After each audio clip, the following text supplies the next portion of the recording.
Good morning, guys, or good afternoon and good evening, depending where you are in the world. I hope you're all doing well.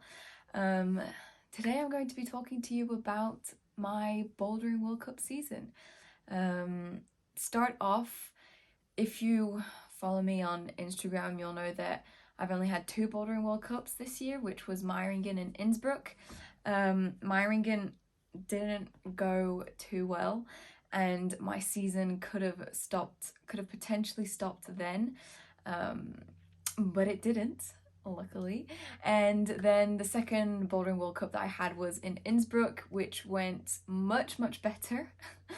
And so I thought it'd be interesting to share with you guys the videos of the boulders we had in qualies and like what was different between both comps. So yeah, let's get started. So first of all, usually we can go to comps, international comps, based on our results either in Swiss Nationals or in previous World Cups. And so since 2020 was kind of a blank year, I decided to just like focus on the first Swiss Nationals, which took place a month before Meiringen, or a couple of weeks before Meiringen, and try to do as well as possible. Fortunately, I didn't even make finals. It went terribly. And if you saw my first video that I posted on YouTube, I'm actually talking about that comp and talking about like the different boulders and what went wrong. But besides that, I was still able to go to Meiringen, mainly because the World Cup takes place in Switzerland, and if you're part of the Swiss bouldering team, well then usually you can do the World Cups in Switzerland. So I was able to do Meiringen. I wasn't really expecting much. My fingers were still hurting. It has been a year since I hadn't had any comps, over a year since I really hadn't had any comps, and Swiss Nationals went terribly. So I was just trying to kind of let go, say, okay, whatever happens, happens. I wasn't expecting much. I did write down some objectives, which I tried not to focus too much on results and more on like objectives of how I wanted to perform during the comp. And so, yeah, that's the mental state that I was in for the Bouldering World Cup in Meiringen. So if I talk about now the boulders that I had during qualifications, boulder 1 was a slab, and I couldn't get past this second or first move to get to the zone. And it was very frustrating because I always felt like I could always work around slabs. Like, I'm not especially good at slabs, but when working on them, I can advance quite well. And here I was not moving at all. And what I noticed during my 5 minutes trying the slab was that I was not warm enough at all for tiny feet and pushing on them and trusting them. I did not try slabs enough during warm-up before qualies had started, and so on the spot I was kind of like frustrated with myself. I was also focusing too much on the bonus hold. I was pushing to the right, as you can see in the video, and as I pushed to the right, my left arm just like completely went out. I couldn't stay close to the wall, and that's number 2 that went wrong during my attempts in here. On slabs, you just always need to stay close to the wall. And I did not manage to do this throughout the whole 5 minutes. Throughout the whole 5 minutes, it was the exact same movement. And I wasn't trying to change anything. I wasn't trying to see if I could just like push up and stay close to the wall. I was just trying the same movement, heading to the bonus hold and see if I can get there. And usually if you have a hold in a move like this where you need to step up and stay close to the wall, what's good is that you try to forget the next hold. You forget that the next hold exists, and you just try to focus on standing up straight and balancing on your foot. Once you have done that, then you can focus on the other holds that you have after. And I didn't even try to do that. So for the whole 5 minutes, I was just doing this. And I also knew that people who went before me had made it. And the reason how you know that is that when you're behind in isolation, you're sitting on a chair behind the wall, and the athlete who goes before you, usually if she comes back before the 5 minutes have ended, it gives you a click that, okay, she's made the boulder. And so I had already put in my head that, oh, I need to make this boulder. Notice the word that I used, need. That is terrible. You do not use that word when you haven't even started the comp. So first of all, my mental state before even starting my qualifications was terrible. Like when you go out like that, you can say that your comp is done because you're already in a bad mental state. So that was number one of the reasons why, in general, the comp didn't go too well. I was already defeatist. I was already losing in my mind. I was already putting a lot more pressure on myself than what I should have. And so I kind of knew, or at least I wanted to make the boulder, but I also knew that I had to make the boulder. So I went out saying, okay, I need to make this boulder. And with a bad mental state, not warming up enough, I just, didn't move. Boulder number 2 was this boulder. It was a coordination toe hook, and then like you had different methods to make the move after, but it took me a couple of attempts to first of all think of the toe hook. I was trying this method out first, and then I was like, oh, toe hook.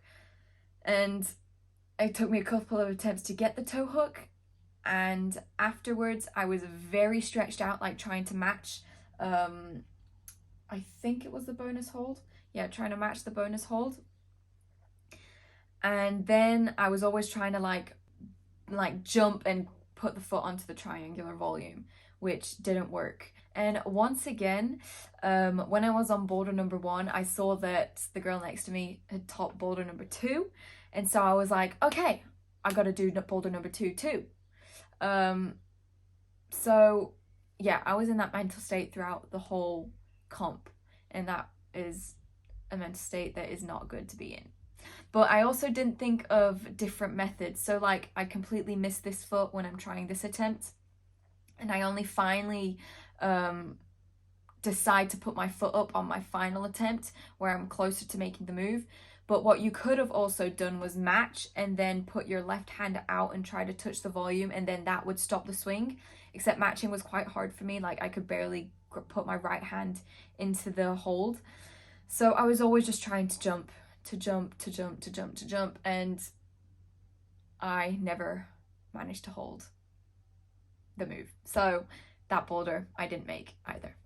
Boulder number 3 are these slopey holds.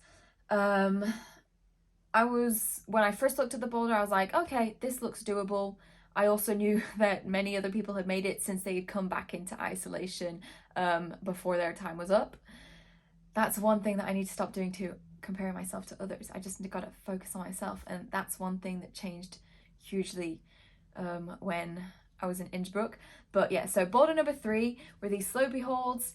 It did seem doable, but this green hold, the right hand green hold, was a lot worse than what I was expecting. So at first I was thinking, okay, dynamic move, hold these 2 holds, and then I tried to go statically, and then I was like thinking, oh, why don't I try to jump straight up to the black hold left hand after the first black sloper?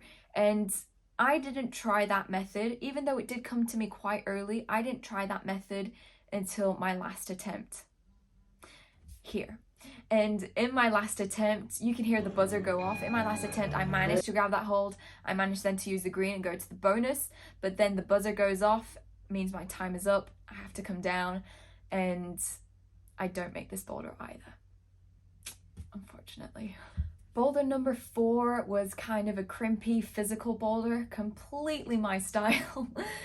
So I take 2 attempts to make this boulder, but I managed to do it, and this is the only boulder that I do in this round. So I'll just let you guys watch me make this boulder.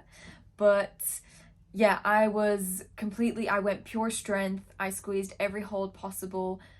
Even though my fingers were weak, I crimped and going back, I did feel my fingers, like I crimped too hard when trying this boulder, but I mean, it was worth it because I topped. So yeah, this was a fun boulder, and I'm happy to have made it, and I'm happy to have like pushed through mentally on this one. But yeah, throughout the whole comp, it was terrible, and this is what went wrong. I was in a bad mental state since the very beginning.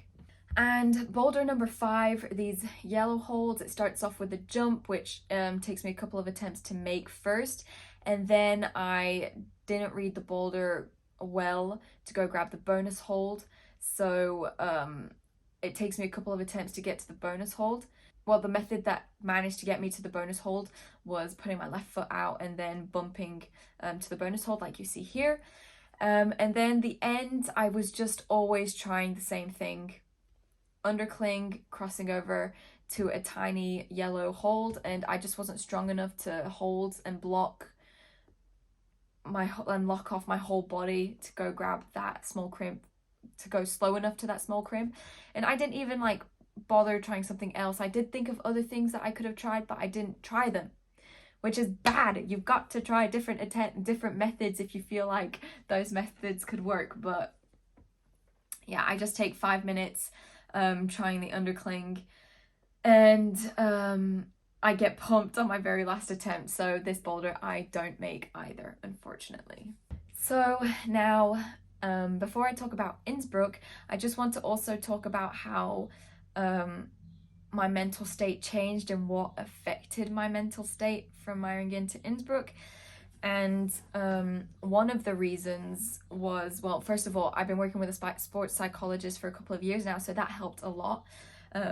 We were focusing on different things, but also it wasn't sure that I was able to do Innsbruck. And the reason why is because either I had to do top 20 in a Bouldering World Cup, which didn't happen in Meiringen.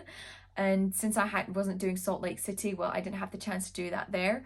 And second of all, either you had to do podium at bouldering nationals, at Swiss nationals. So I didn't do that at the first Swiss nationals, but I had the chance to do that at the second Swiss nationals. So talking to the coaches about what happened in Meiringen and the comps, they were saying, yeah, so to be able to do Innsbruck, you got to reach the criteria, which is totally normal, but there was a bit of pressure, if you see what I mean. But it was good pressure. I took it quite well. And how I saw this situation was that I didn't want my season to end in Meiringen. I didn't want to have my whole summer and not have any comps. So I was more in a fighting mental state. I was like, I'm going to show them that I can do podium at Swiss Nationals. I'm going to show them that, yes, I deserve to be in Innsbruck. And so I was completely in a different mental state. I was like, I wanted to go to Innsbruck so bad that when I got to Swiss Nationals, I was fighting so hard on every single boulder to first of all get to finals, because I know now that it's possible that I don't make finals. And just to like show that I can give everything, and that I had nothing to lose at the end of the comp because I had just given it all. And so if I flash forward a bit, I finished 3rd at Swiss Nationals. You may already know that if you follow me on Instagram, but you didn't know the story behind it. And so by finishing 3rd at Swiss Nationals, I qualified quite easily to go to Innsbruck. So yeah. That was, if I talk about the mental state, that was kind of the story behind how my mental state changed. It was just like a bit of pressure, but it was good pressure. It also made me realize that I wanted to do Innsbruck really badly. I wanted to be able to like do another Bouldering World Cup. I didn't want it to end in Meiringen, and so I just gave it all. And I was willing to fight on every boulder. It usually is the case, but I was just like 10 times more willing to fight. And so yeah, and I get to Innsbruck. So now at Innsbruck, I was working with a sports psychologist, so we had like changed up my objectives, and I've written down some other things that I wanted to focus on. The idea here is to really not focus on like the results number wise, and just focus on the small things, small objectives that will help you get to the result. And so what I wanted to change from Meiringen was not focus on other climbers and just focus on myself, which is really hard to do. But one of the ways that I managed to do that was kind of just say, not that I need to make the boulders, but I want to make the boulders.